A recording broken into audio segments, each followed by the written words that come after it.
Lumipad pa South Korea ang tatlong COMELEC commissioner para personal na suriin ang mga makinang ginagawa ng Miro Systems para sa 2025 midterm elections. Nakatutok si Sandra Aguinaldo. Sa pagbisita ng tatlong commissioner ng COMELEC sa headquarters at manufacturing plant ng Miro Systems sa South Korea, ipinakita ang proseso ng paggawa sa unang batch ng automated counting machines na gagamitin sa 2025 midterm elections.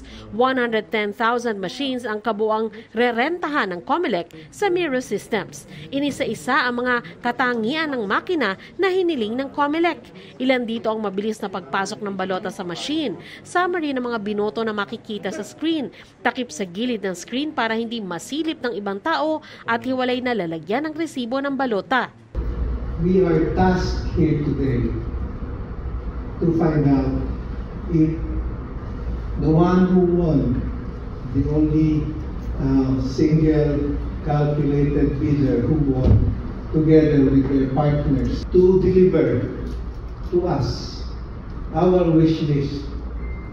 Hopefully, we are tasked here to find out if they can deliver all 110,000 machines.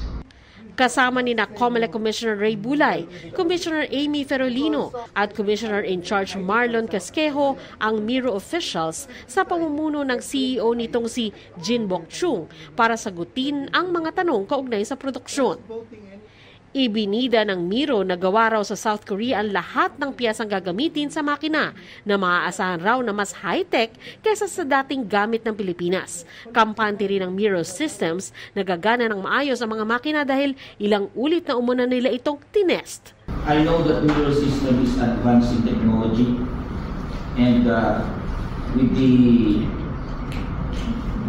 manufacturer, with the creation of the software that is found, that is listed in our wish list, Miro can comply.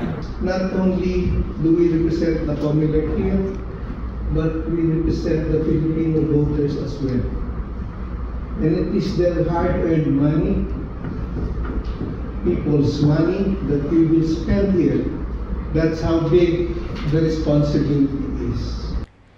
Bibisita muli ang COMELEC sa planta ng Miro hanggang sa makumpleto ang produksyon ng lahat ng makina. Para sa GMA Integrated News, Sandra Aguinaldo, Nakatutok, 24 Oras.